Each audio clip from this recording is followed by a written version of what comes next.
Hello folks, on tonight's edition of American Computer Enthusiasts we're going to be talking about the latest release of AutoCAD, Release 11. We've got Steve Reeves here from AutoCAD. It promises to be a very interesting show, so stay with us, we'll be right back.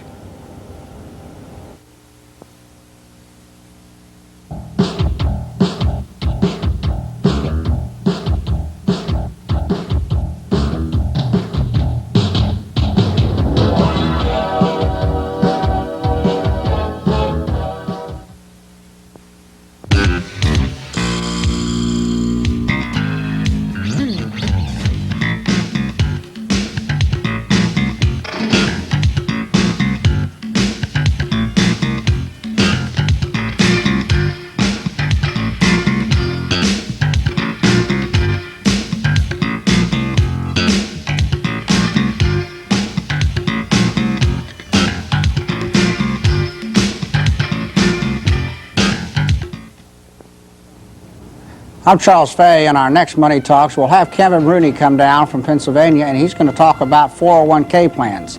That may seem like kind of a boring account, but that has one of the best ways of accumulating a net worth, working for a company and putting savings away on a tax-deferred basis. We'll also have on the show the mutual fund representative showing us some good investments. Watch that show, and you can call in with any questions you might have. Thank you.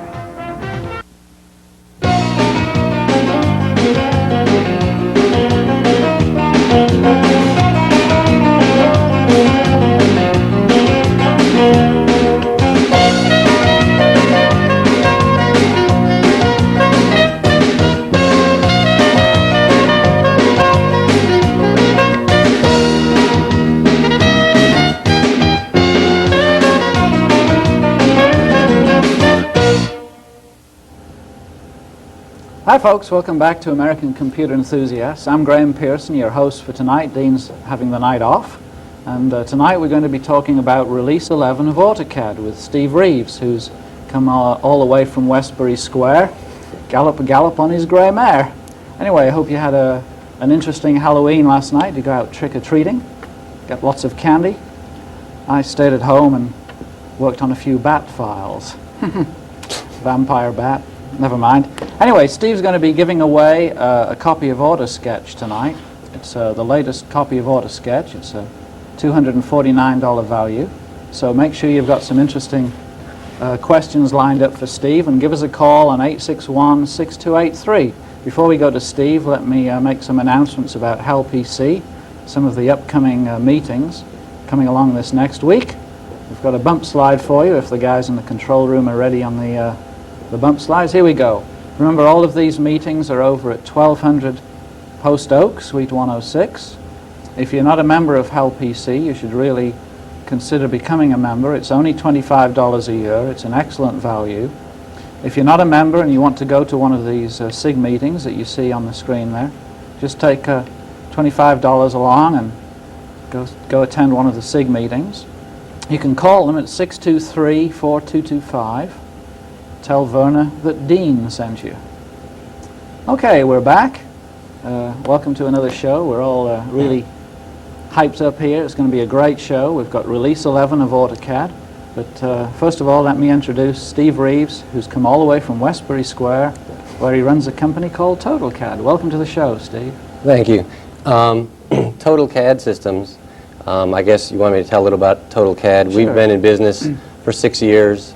We sell computer-aided design, CAD, software and hardware, both plotters, digitizers, things like that, printers, graphics printers, and software like AutoCAD, AutoSketch, CAD Advanced, VersaCAD, all the big packages that people want as work on PCs, Macintoshes, Sun. We're recently a Sun MicroStations authorized dealer. We try to stick with the PCs and workstations now. And we try to focus on support for CAD.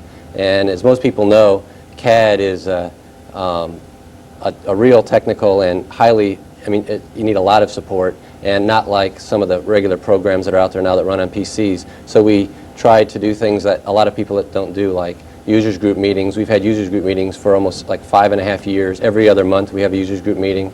We have newsletters every month. We've had, the November issue will be our 65th month for our newsletter. We have a hotline, an information hotline that's online 24 hours a day. It's a voicemail where you can call in and find out what's new, what's going on, new things that are coming out, when the next users group meeting is, things like that. One of our newest things we have is our AutoCAD library, which we have every AutoCAD book, disc, magazine, all the Cadence, Catalyst magazines, everything available, videotapes for all our users to come in and use them. And I had them all in my office, and I figured might as well let everyone use them and take advantage of all those things. So we try to support and keep everybody abreast on what's going on at all times, all the newest releases. That's what we talk about our users group meetings, and in our newsletters we'll tell people when the new updates are coming out, new things that are coming out, bugs, not that there's ever any bugs in software. And we also have things, we have a thing called the AutoCAD fax, where we fax all our users immediately when we find something new or a bug, or I guess there's never any bugs. An undocumented feature. Undocumented feature, exactly. That's what we call them. We also have AutoCAD tutors, which for our users every Monday and Thursday night, our office is open from 5 to 7 to ask questions, plot things out, translate files, or do whatever. We also have a bulletin board, which has been online for years, almost 6 years. As far as I know, we were the very first PC CAD bulletin board online, and we have all kinds of list programs and drawings and when everything's going on and things like that. So. Now you do all of this out of your Westbury Square office. Right. We're actually, we're not actually in Westbury Square. We're right on the corner of Chimney Rock and West Belfort, which is Caddy Corner from Westbury Square. Steve, that's terrible. Yeah. If you're interested in going to see Steve or calling him, his name, address, and telephone number will be up on one of the bump slides before the break. So make sure you have pencil and paper ready, and you'll be able to call Steve. Will you be back there tonight after the show? We spend a lot of time there, but I don't think I'll go back tonight. Yeah, First thing in the morning. Okay. Tell us, you've brought AutoCAD along, Release 11. Tell us a little bit about AutoCAD. There may be some viewers at home who aren't familiar with what a CAD package really is, so maybe you can help them understand, what the scope of AutoCAD really is. Sure. AutoCAD, what I can do is I'll talk and go into the program at the same time, or however you want me to do it. Is that you'd like to go and start showing? That's fine, yeah. We can go in and we'll start a new drawing. There's a main menu on the screen, and you can bring up a drawing. And what CAD is you can do drawings, you can plot out drawings, existing drawings, different things like that. But what it does is CAD is a hard thing to explain to some people, but really what it is drawing on the computer. You actually draw lines, circles, squares, rectangles, text. You can stretch things out, modify things, mirror things, rotate things, copy things around. When I first got into CAD, it was back in like '83 sometime, I worked for an architectural firm, and we did apartments and condominiums. And for that sort of work, it was perfect because we draw the same thing and we would rotate it around and stretch things out, and we'd use the same floor plans over and over and over. And with CAD, it was great because what we did is, I'll show you, we can go in here and we'll just start a little drawing here.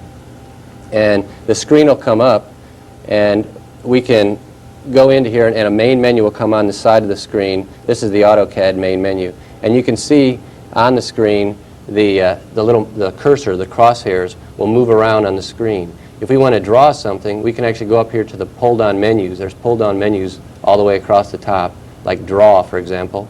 And we can go to Line or Polyline. We'll go to Polyline, which is one continuous line. Oh, especially for parrots. Exactly. Okay. And we can draw on the line. This is a nice drawing here. But I just wanted to show you, when we can go in there and we can draw things like circles. What we'll do is, I'm just going to show you some of the things that it can do, just so you can see what I'm talking about. We can draw ellipses, polygons, arcs, points. If we draw in here an arc, we can draw a point here and a point here. And you can see we draw an arc, and it draws the arc. We can also do this in different layers and different colors, so we can turn things on and turn things off. For instance, some people may draw their parts, and they'll have text on, and they don't want their text or their dimensions on that drawing, so they'll turn that layer off so you can't see the dimensions. Or some, like an architect, may do it with their background drawing of their floor plan with the walls and things, and they'll have their furniture, and they'll have their structural and mechanical, and they can put those on different layers and turn them on and turn them off, so that you can see just the floor plan and the structural, or the floor plan and the furniture. Because of the structural guy, he doesn't really care about where the furniture is going to be laid out or anything else. You can put them on different layers and turn them on and turn them off. It's a bit like having layers of mylar or something. Exactly, like overlay drafting. Yeah. Exactly. So what we can do, AutoCAD, again, when it first started, when it first came out was back in '82, and it was pretty primitive. It did circles and squares. Actually didn't do squares, still doesn't do squares really, but it did lines and circles and primitive text and those kind of things. And every revision, now we're up to release 11, it gets better and better, more powerful. Things like 2D, two-dimensional, 3D for three-dimensional drawings.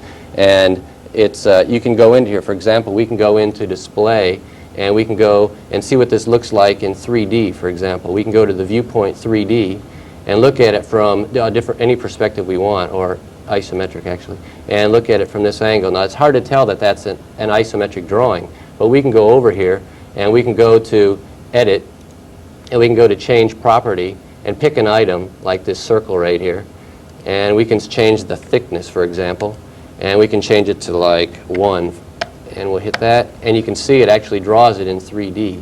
So we can also go up to here and do things like, and set it so everything we draw from this point on, we can go over here and say we want to make this 1. So we'll hit OK and hit OK down here. And now when we go to draw, like P-line, for example, the polyline, when we draw, it actually draws it in 3D so we can see exactly what's going on as we draw it. Now, this quick way of putting up sheetrock. Exactly. You can see it could be walls, it could be a part, it could be a fence. There's all kinds of different things you can use it for. And we can go in there and change different colors. Like we can go to the settings for layer controls, and I'll show you this. Like if we go in here and make a new layer, for example, we'll put in here and put lines. And we'll change this to red. We want it to come out in red, so it'll come out. And we can adjust these so that this comes out on the plotter, which we'll talk about later, to come with different pens so that we know everything that's in red may be in layer pen 1, so we can have a fatter pen. And that's a technical term there, fatter pen. There's a lot of those CAD technical terms. Okay. And so what we'll do is we'll go over here and we'll just go into here and change it. Now if we draw, well, we'll go, I'm sorry, I forgot to turn it on. We didn't make that the current layer. We'll go over here, and now if we draw something, polyline, it should be in red now. There it comes in red.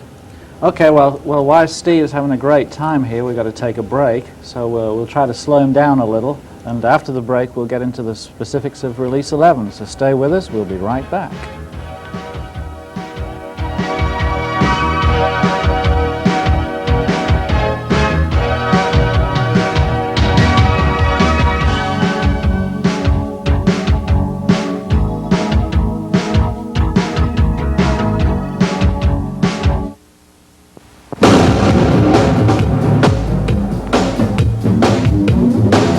As a part of all this programming, our job is to cover Houston.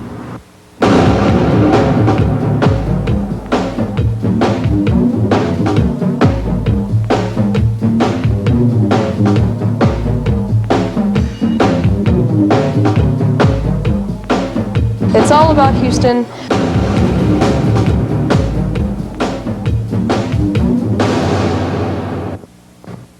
Hello, I'm Elizabeth Rockwell. And I'm John Phillips. Together, we co-host Money Talks with Charles Fay. Hello, I'm Charles Fay, your host of Money Talks. On this show, it's a live show where the guests are not only interviewed by ourselves here, but you can call in and ask questions of these top executives of Houston-based companies. We have companies like Houston's Always Corporation, Bubba Nelson, Tom Fatshow's new company, Republic Waste.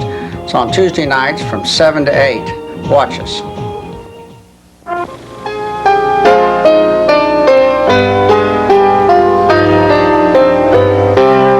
In days past, mental health issues were kept locked behind the walls of an asylum, secretive, even frightening images. Today, thankfully, we can talk about these issues in a much more sophisticated manner, backed up by years of experience and research. On Mental Health Matters, we bring you the latest information on issues like schizophrenia, relationships, parenting skills. Join us for Mental Health Matters every Monday night at 7 o'clock. Hello folks, welcome back to an exciting edition of American Computer Enthusiast. We have Steve Reeves with us here from AutoCAD, and he's showing us Release 11 of AutoCAD. Remember that he's giving away tonight to one of you lucky callers a copy of AutoSketch. It's a brand new release of AutoSketch, a retail value of $249. So get some questions out there. Keep out of the refrigerator and think about a question that you might like to ask Steve, and call in 861-6283. Back to Steve. I think he's now going to tell us a little bit about Release 11. Huh? All right. Release 11, what it is what they've done is they've added a lot of new features. A couple of the biggest things, and we'll go through some of these, and I'll show you some of them. One of the biggest features is the ADS. It's the Autodesk Development System, which is comparable to the AutoList programming language, and now it has a direct link to C programming.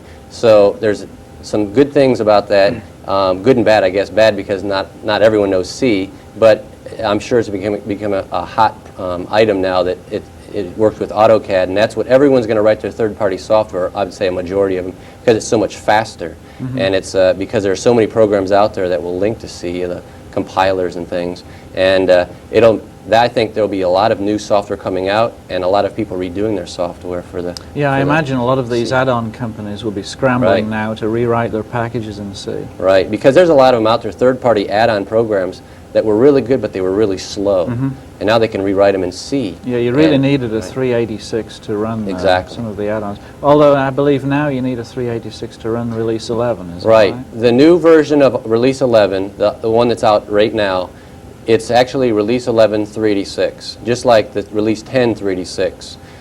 Release 11 will no longer work on 8088, 8086s, or the slower, like XT type machines. It requires at least a 286, and that's in the next release of Release 11. It's going to come in phases. First phase is the 386 version. Second phase is the DOS for the other people that don't have a 386 or that don't have enough memory in their 386, because it really requires a minimum of 4 megabytes of RAM to run smooth with a large drawing. 4 is really the minimum. They say 2, but I recommend at least 4. And it'll come in phases. The first phase, like I said, the 386, then DOS, and then the Sun, the Xenix, the Macintosh version. It'll come according to, actually, from what they tell me, the way by the number of users. And the 386 version of Release 10 was like, it went like gangbusters. I would say 85% of our customers went to the 386 version once it came out. So that's why they came out with the Release 11 386 first. So it's interesting then that I guess the majority of their market is still the PC. Well, I'm sure different people would tell you different things, but I would say yes. Just because that's what everyone has, and I think that's why they're not going to just dump everybody and make sure everyone buy a workstation or buy some big computer. They're going to stick with DOS because that's where they made their money, and that's their biggest base of customers. Yeah. But I guess we'll keep going with Release 11 features. Yeah, you were showing me some pretty interesting solids. Well, we'll go into the solids. What I'll do is, let me just get out of this. We'll go into the, I have a drawing that I made up a little drawing here. I just called it AME. AME, what that stands for, and that's part of an add-on program now for the Release 11, the Advanced Modeling Extension. It's a true 3D solid modeling program. And this used to be called AutoSolids. And AutoSolids at one time was a $5,000 package, and they reduced it to $500. Now it's $495, and it's an add-on package to Release 11. You can actually use it as one of your windows, just like you could like a perspective or an isometric in Release 10. You can actually have one of your windows or all of your windows as a true 3D solid fill. And the difference, I'm sure a lot of people are going to ask, what's going to happen with AutoShade? But the difference between the two is this is solid modeling, where AutoShade is actually surface modeling. There's a difference between the two.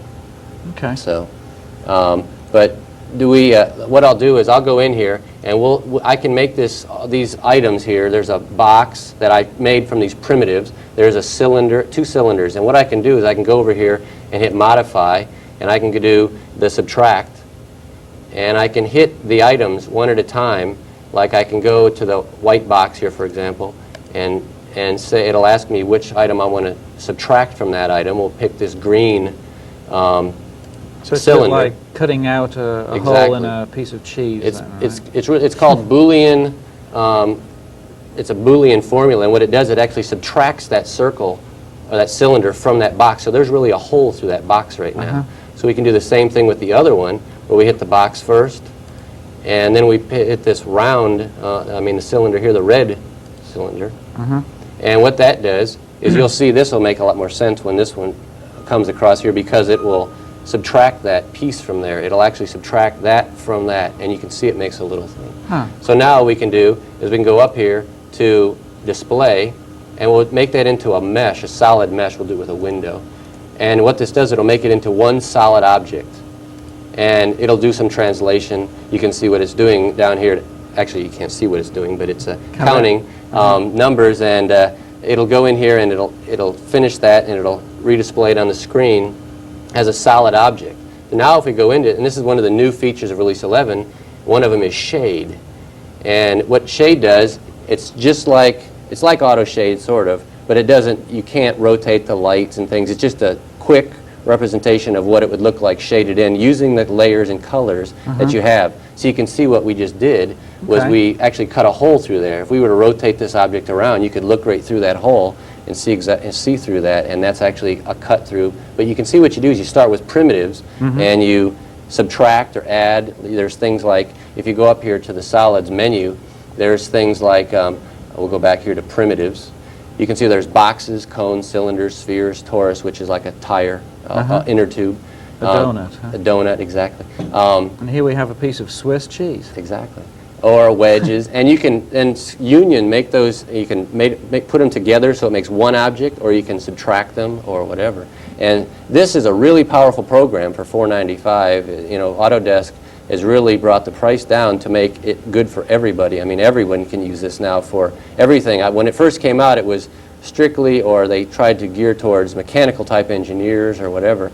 But I mean, a lot of people can use it. Architects could use this for doing buildings, to see how fast you could do something for looking through like windows and things, because you could actually do a space and make a hole to see a window, and you could look into the room from out the window, or look in or out of the window.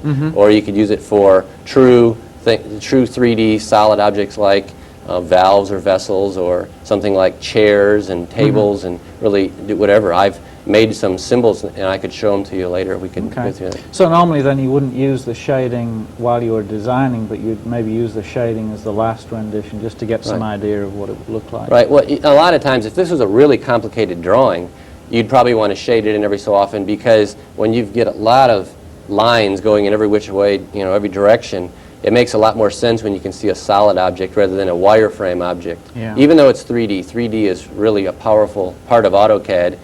A lot of people don't even use it. It's really strange. Everyone asks for it, but a lot of people don't use it. The people that do use it really take full advantage of it, though. There's some people that do nothing but two-dimensional drawings, you know, floor plans or you know, flat drawings.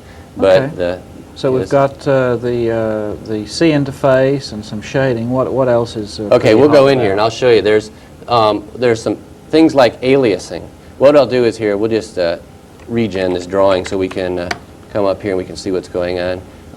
There's things that we'll go here to the plan view. We'll look straight down on it, and we can look and see exactly what we're drawing. There's a thing called aliasing, key aliasing, or command aliasing. What you can do now is you can assign a key, like Z for zoom, Z, and it automatically takes you into zoom. So you don't have to type zoom, or you don't have to type M, move for move. You can just type M for move. You can make those up however you want, and they're in the actual startup program, the AutoCAD PGP file, that's what they call it, Pigpen file. And you put those commands in there so that when you start it up, they're automatically in there, and you could have a little chart on your keyboard or whatever, you know, with so you remember what all your keys. After a while, I'm sure you get used to it. But a lot of people didn't like having to type in the full word in order to, you know, type something in. Now you can just hit the first letter or whatever to make it work really fast. So now if we go in here to window, for example, we can just zoom right in and zoom in on this window, and we zoomed right in. So we can go, but there's other things are like, they call it contextual help. You can now get help really fast for whatever command you're in.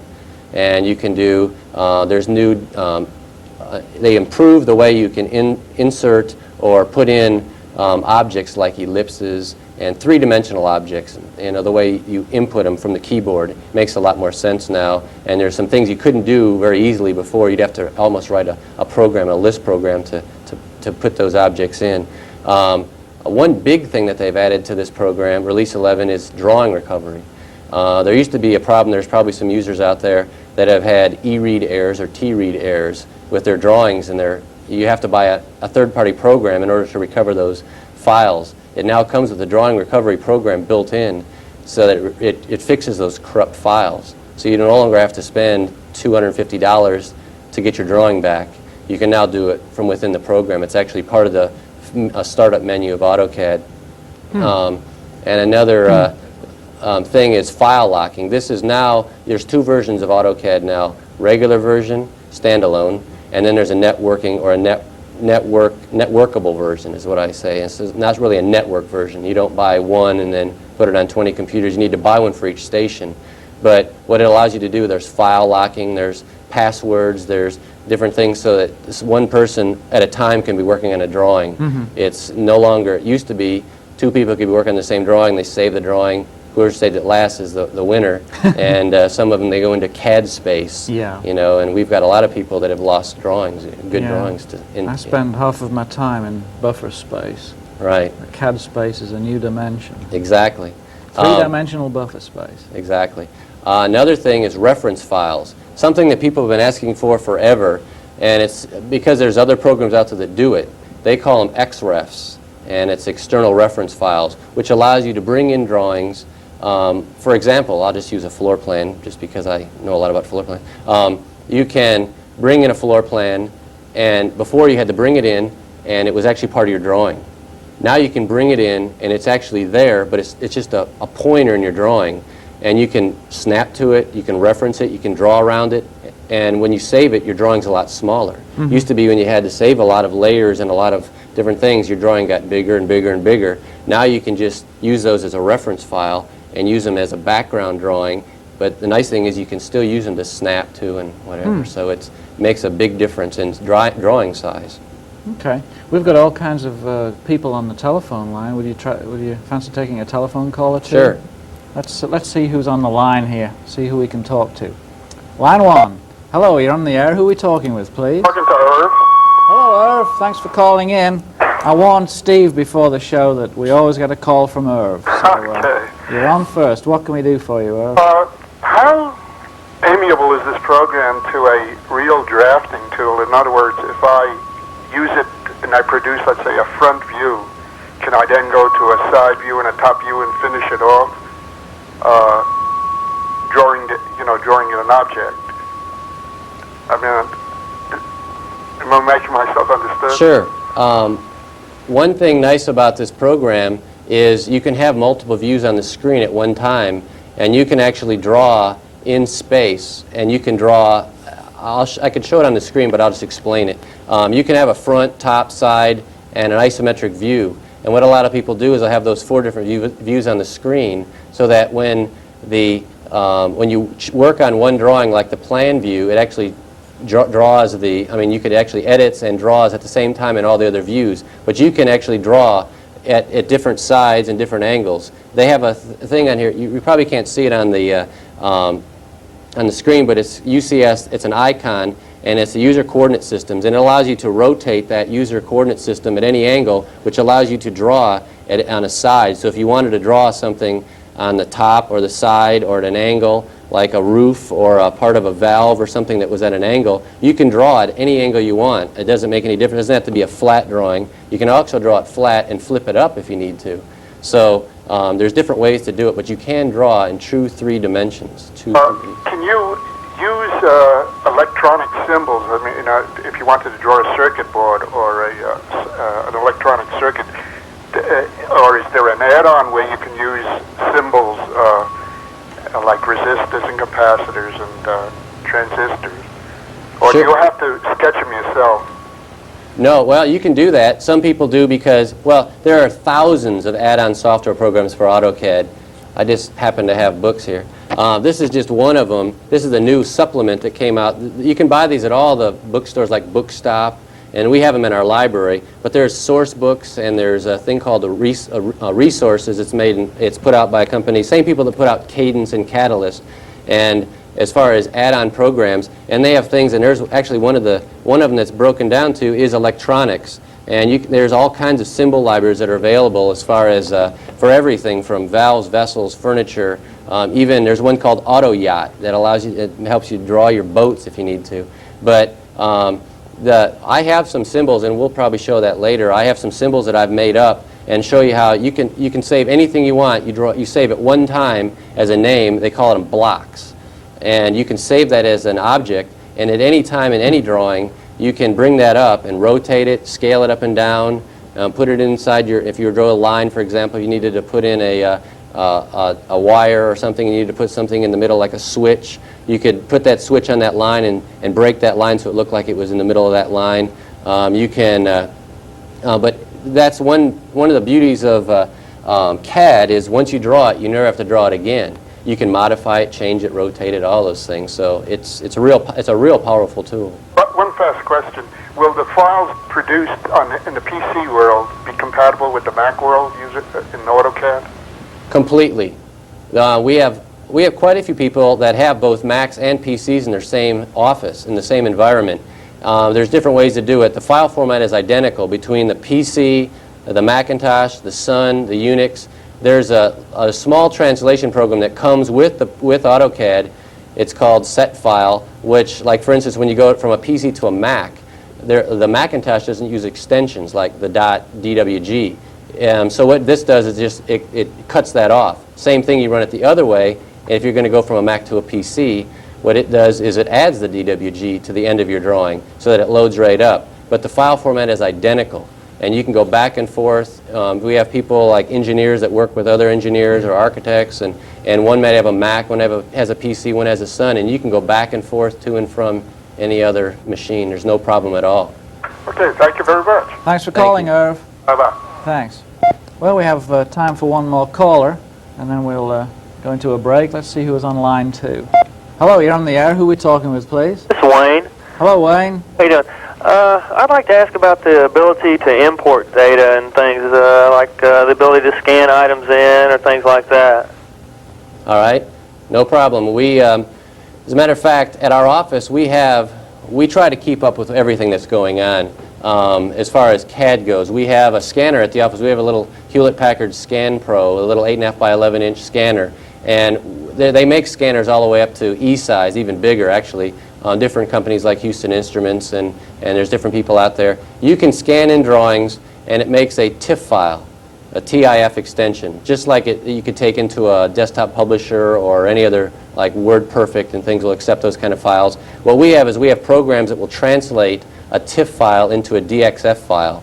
And what you can do then directly, you can DXF that file directly into AutoCAD. So you can take existing details, sections, drawings, site plans, even text. People will take their logos, for example, scan it in, and then put it on their title block sheet, so they don't have to redo their title block sheet for their drawings. But scanning, it used to be it was not very good. Scanning has come a long way in the last couple of years. The prices have come way down on the scanners, and the software is a lot less expensive. They start at about $80 now and go up to $1,700, $1,800. But we have all those at the office.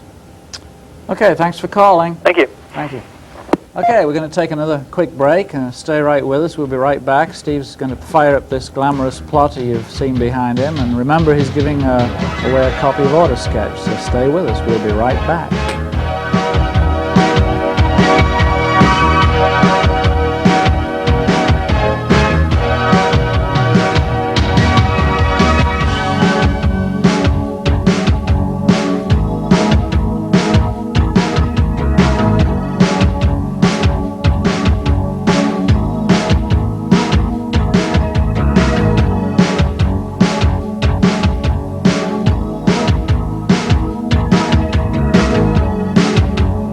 Best way to keep informed about the quality local programs found on Access Houston?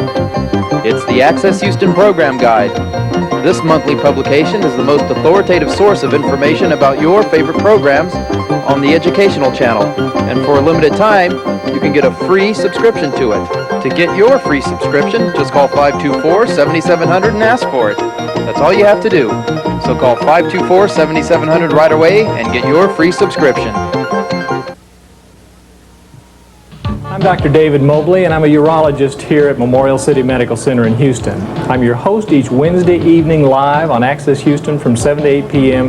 for Health Talk Houston. Each Wednesday evening, I'll have a panel of physician experts to discuss diagnosis, treatment, and evaluation of a number of medical conditions of interest to you. It's a live call-in show, and you, the audience, will have a chance to call in and talk with these physicians yourself. We're live here on Access Houston every Wednesday evening at 7 p.m. Join us.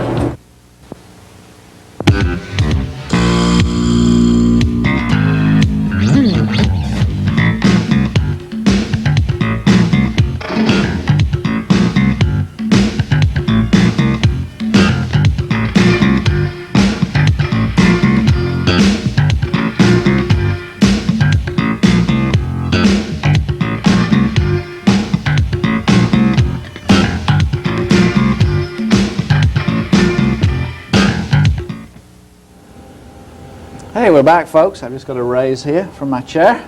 We're talking with Steve Reeves of AutoCAD. We're really getting into it. We've got a whole bunch of callers lined up, so we're going to go straight to the phone lines and see who's on line number 3.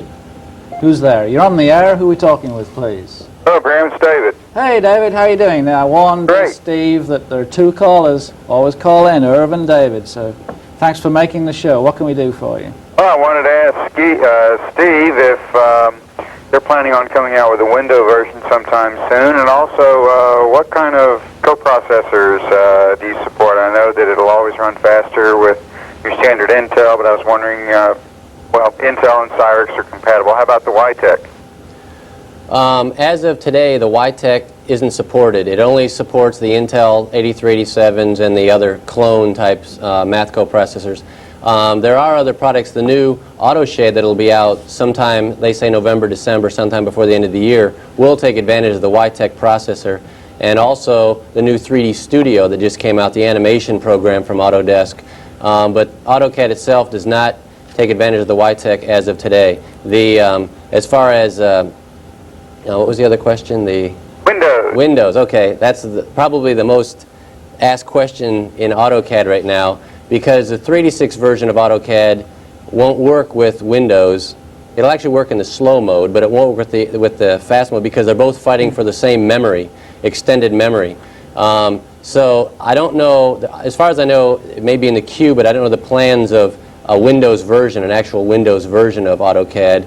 I know there is an OS2 version, and we were talking about that earlier, but it's not as popular as everyone wishes it would have been, because it's pretty nice, because you can, do things for back and forth, and it's real nice and easy to use, like the Mac would be, for example. But right now, I don't think there's any plans for the Windows version. I don't know that for a fact. Okay. How about virtual memory mapping? Well, as far as what? Tell me. Well, as far as taking advantage of some type of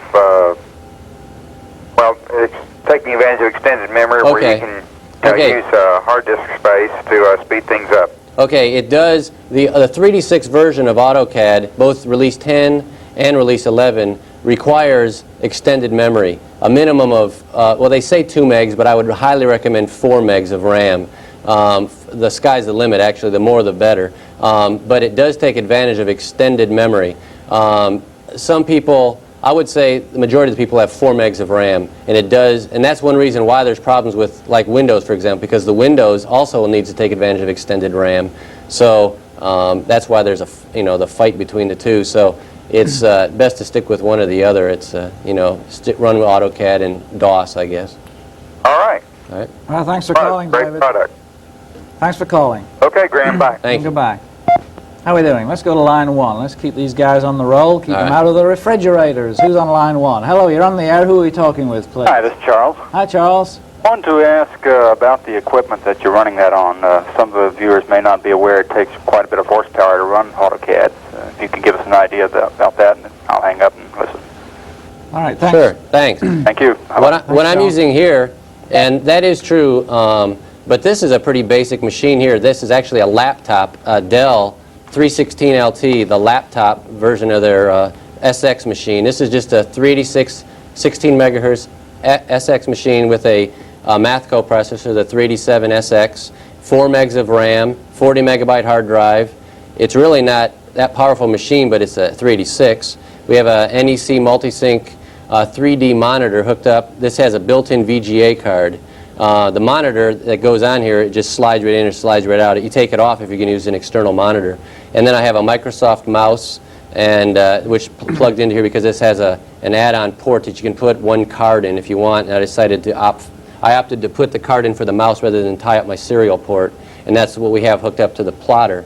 And but that's what we have here. But I would recommend this is a minimum machine, a 386SX.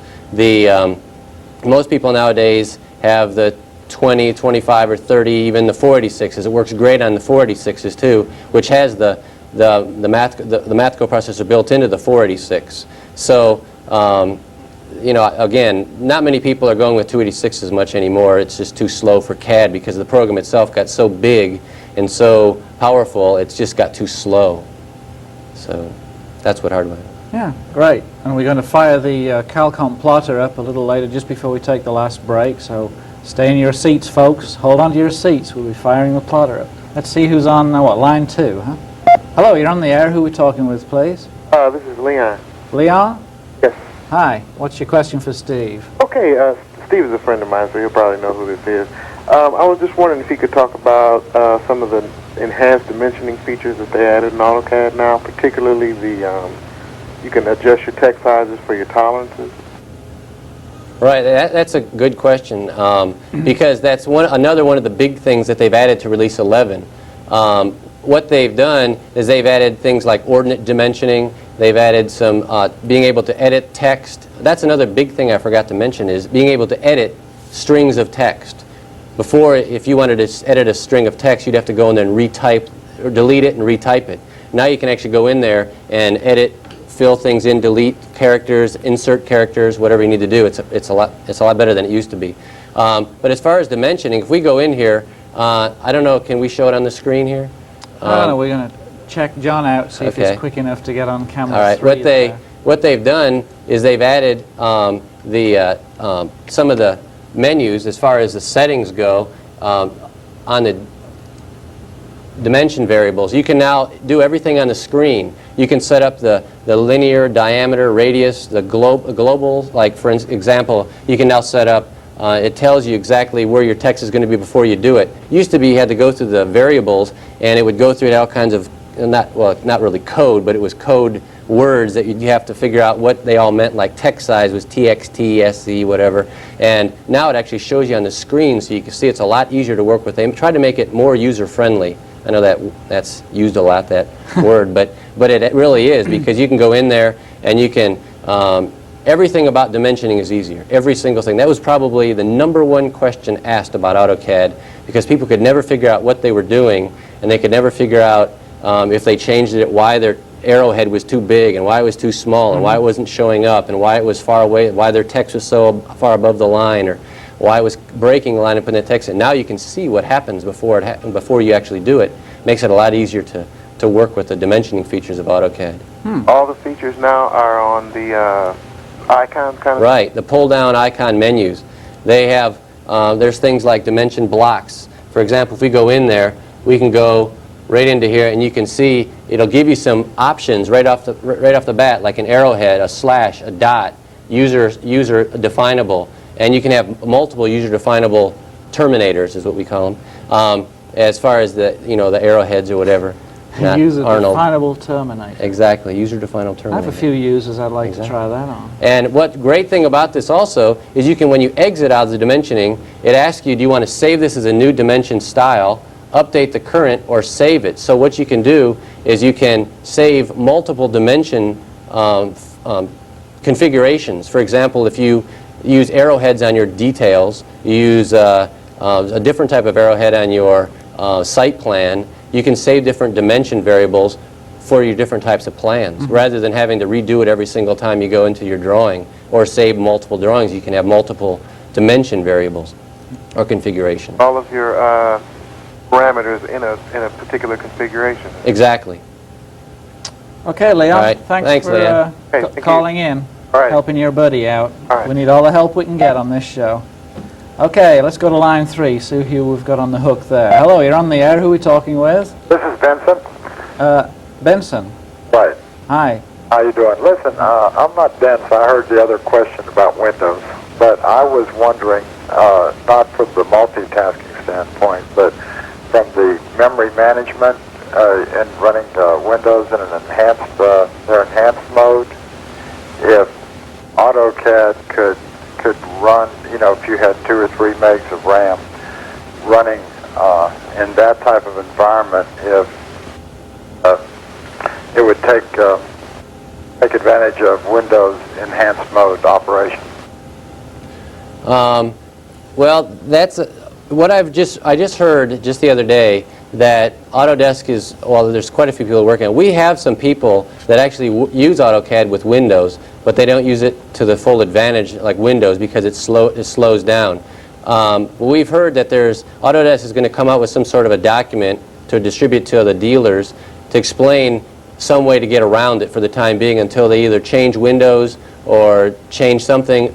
They're going to come up with some sort of a fix, or not actually a fix, but some documentation on how to change things to make it work so it does work and will work with the programs. But people do use QEMM to do memory management, but you really don't have to use that. You just use straight extended memory. But there's probably some way you can do it.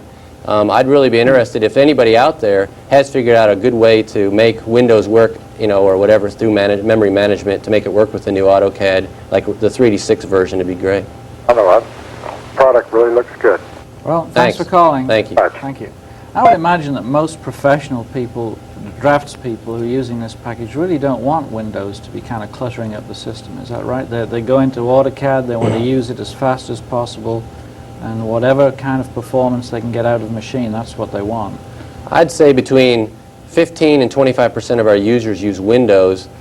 Not so many now that 3D6 has come out. A lot of them did. But the main reason a lot of people used it was because they had multiple programs that they wanted to go back and forth, and a lot of the people didn't want to have to know about how to format disks or copy disks or whatever. But most people that use AutoCAD every day, non-stop on the same dedicated machine, they really don't need Windows for that kind of machine. But when they have multiple applications, or they have applications that do work in Windows, that's when they want to use Windows. Yeah. PageMaker, things like that. Okay. Are you ready for another caller? We've got all kinds of callers out there. We're keeping them out of the refrigerator tonight, aren't we, Steve? Yeah. Here's line 1. Who are we talking with, please? Bill. Phil? Bill. Bill? Yes, sir. It's a B with a Bill. Okay, hi, Bill. What's your question for Steve? I have the same concern. I use Windows, and if getting around Windows, do I understand this correctly, to do that is to have like at least 4 megabytes of RAM? Exactly.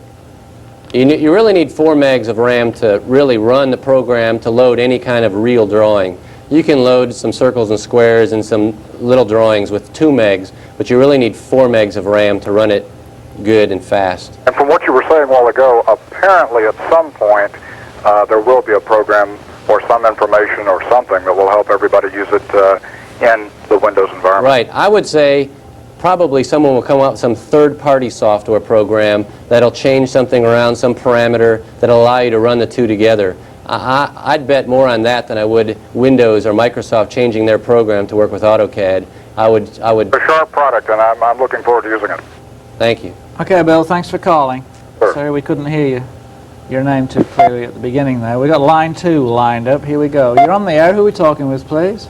Hi, this is Camille. I called to ask a question to the man doing AutoCAD. Yes. Oh, I'm wanting to buy a plotter and digitizer for my AutoCAD software. What do you recommend? Well, there's lots of options when it comes to digitizers and plotters. I actually brought a digitizer, but there's not enough room to have everything here. I brought my whole van, my CAD van, full of products and things to bring. But digitizers, I would go with something like a Sumigraphics, a Calcomp, some name brand digitizer. 12 by 12 is the normal size for most of the templates that are available. AutoCAD, for example, the new Release 11, Release 10, they all come with a standard template, 12 by 12, which has all the commands on it that you can use with a digitizer. Another thing a lot of people don't realize, digitizers can be used for other things besides digitizing. I mean, with templates, you can use them to digitize existing drawings in, and you can also use them as a mouse. Some people don't like the way the mouse works. They can use it on a digitizer, switch to the digitizing format and use it to digitize existing drawings or details in. And you can always use with a tablet.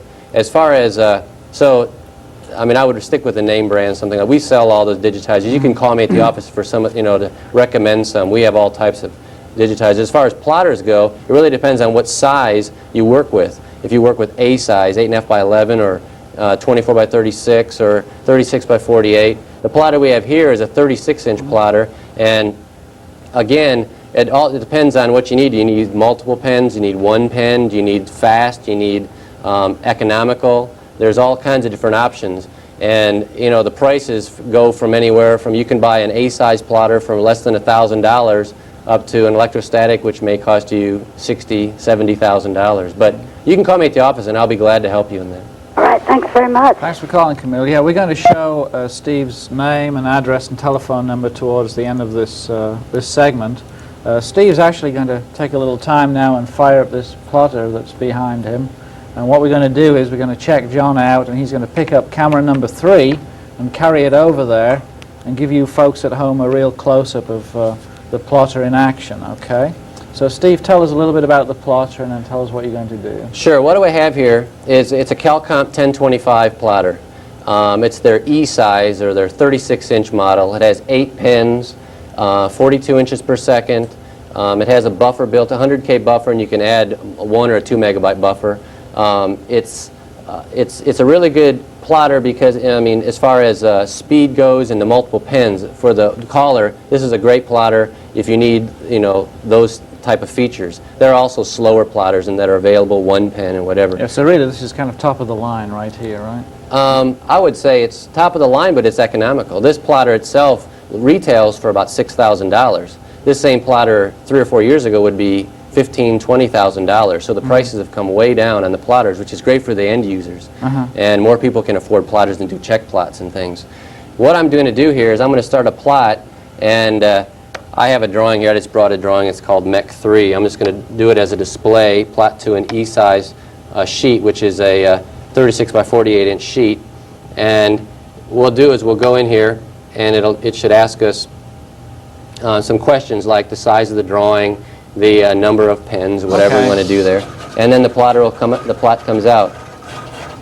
You can see the plot. This one automatically picks up different pens. It'll draw everything in one layer, go to the next layer, pick up another pen. Again, you can use multiple colors, multiple thicknesses. That's where that technical term, fat pens, fatter pens, skinny pens, comes in. Or you can use, like rapidograph type pen, roller ball, felt tip, ballpoint type pens, or the technical pens. Yeah, of course, to a person that, who is not in the drafting business, a price tag of $4,000 or $5,000 sounds pretty expensive. Right. But when you can see the speed of this thing, you can imagine how much time you actually save over hand drawing all this stuff. Now, one thing a lot of people might do, they'll buy a little plotter and they can send it to plotting services. There's 3 or 4 of them in town here, maybe more than that now, that have electrostatic plotters or pen plotters. So you can buy a little pen plotter, or you can actually plot to an HP LaserJet, the Series 2, Series 2P, or the 3, or any clone, and do a little 8.5 by 11 inch check plot, and then you can go to a big plotter if you need to for their final drawings on Mylar, Bond, or whatever kind of vellum paper, whatever you need to plot out as your final drawing. Yeah, great. Okay. But it's so we've done all the blue. I guess we're picking up. Now it's going to go over there and pick up another pen. Now it's doing black. I probably should have changed it to like red so you could have really seen it. Well, actually, red doesn't show up too well anyway, so you're doing all right. And that's plotting at a velocity of 42 inches per second. What it does, that's there's 2 different, there's a horizontal, vertical, and a diagonal. Diagonal is 42 inches per second. It actually runs about 30 inches per second all the time. And it also depends on the pen. One thing nice about this plotter is if you can see the pen, it has rings on it. And different types of pens have different types of rings. Like this one has a 3 ring. It knows it can go faster with a rollerball pen. And on a technical pen, It's got a solid ring, and it slows down automatically because it knows it can't it can't draw real fast because it'll skip. So it automatically senses the different types of pens, and it'll slow down or speed up one or the other. Yeah. So now it's going to go over there and pick up another pen. Now it's doing green. Okay. All right, well, we've got to wrap up this segment, so let's take a break and stay with us. We'll be right back.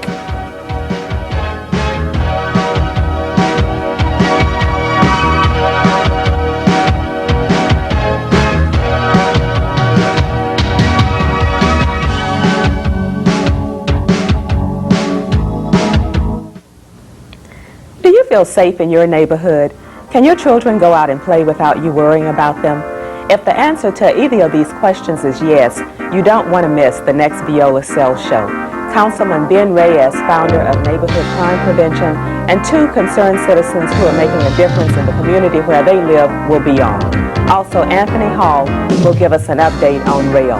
That's next Monday night, the Viola Cell Show at 9 p.m. I'm David Jones, and I'm the host for the Educational Channel's Pressing Issues on this Access channel. On Tuesday, I'll have 4 hours of live election returns. We'll call the show Election Night the Way It Used to Be. We'll have guest columnists, we'll have local journalists, we'll have partisan officials and politicians, and we'll have the most up-to-date returns in Harris County. We hope you'll be here with us as we watch the statewide elections come in.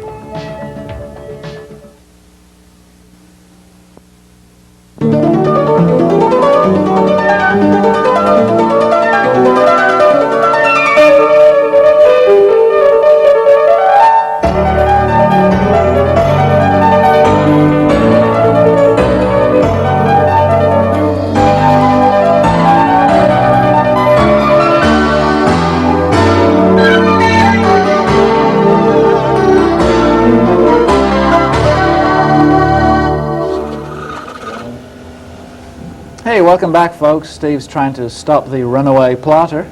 And in the meantime, what we did was we picked a winner of the auto sketch. And Dave, caller number 3, you're the lucky guy. So you get a copy of the bang-up-to-date version of auto sketch, value $249. Well done, Dave. Thanks for calling in, all of you. Sorry all of you can't be winners. Briefly, Steve did bring some books that he recommends. Here's one AutoCAD source book supplement. All these books, by the way, you can go and browse at his place over there on Chimney Rock, caddy corner to Westbury Square. This is a good book. I like this, Inside AutoCAD. AutoCAD Bible. And then there are a couple of magazines that you can get, Catalyst and Cadence. You can subscribe to those. It'll help you out. Steve, we've got about half a minute or so. What do you see in the future? We've talked a little bit about Windows and, of course, the other releases of version 11, which will work on 286s and Sun workstations. What do you think is in release 12? I think they'll probably go a step further with the solid modeling because a lot of people are asking for that already. And you can already see this is a really good solid modeling program, but they took a lot out of it to reduce the price.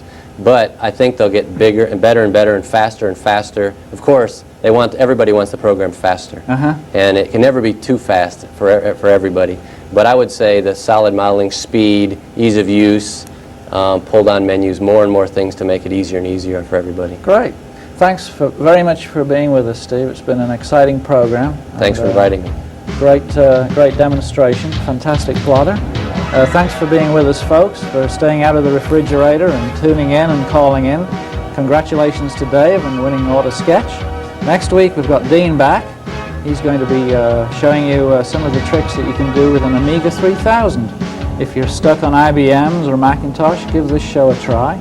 See a different computer for a change. The Amiga 3000 is a really hot graphics machine. So make sure you tune in next week, Thursday, November the 8th at 7 o'clock. Until then, take care. See you soon. Goodbye.